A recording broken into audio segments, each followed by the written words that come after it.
When I used to read fairy tales, I fancied that kind of thing never happened. And now here I am, in the middle of one. There ought to be a book written about me, that there ought. And when I grow up, I'll write one. So she sat on, with closed eyes, and half believed herself in Wonderland.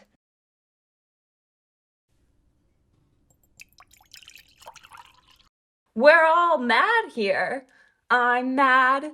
You're mad. How do you know I'm mad? Said Alice. You must be, said the cat, or you wouldn't have come here. She generally gave herself very good advice, though she very seldom followed it, and sometimes she scolded herself so severely as to bring tears in her eyes. And once she remembered trying to box her own ears for having cheated herself in a game of croquet she was playing against herself. For this curious child was very fond of pretending to be two people. It's really dreadful, she muttered to herself. I almost wish I hadn't gone down that rabbit hole. And yet, it's rather curious, this sort of life. I do wonder what can have happened to me. Dear, dear, how queer everything is today. And yesterday things went on just as usual. I wonder if I've been changed in the night. Let me think. Was I the same when I got up this morning? I almost think I can remember feeling a little different. But if I'm not the same, the next question is, who in the world am I?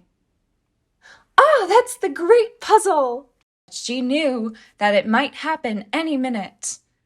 And then, thought she, what would become of me? What sort of people live about here? In that direction, the cat said, waving its right paw round, lives a hatter. And in that direction, waving the other paw, lives a March hare. Visit either you like. They're both mad. Not the same thing a bit, said the hatter. You might just as well say that I see what I eat is the same thing as I eat what I see. What day of the month is it? He said, turning to Alice.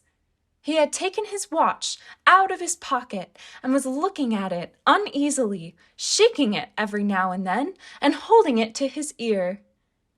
Alice considered a little and then said, The 4th. 2 days wrong, sighed the hatter. It was, no doubt. And here the conversation dropped and the party sat silent for a minute, while Alice thought over all she could remember about ravens and writing desks, which wasn't much. Wake up, Alice dear, said her sister. Why, what a long sleep you've had!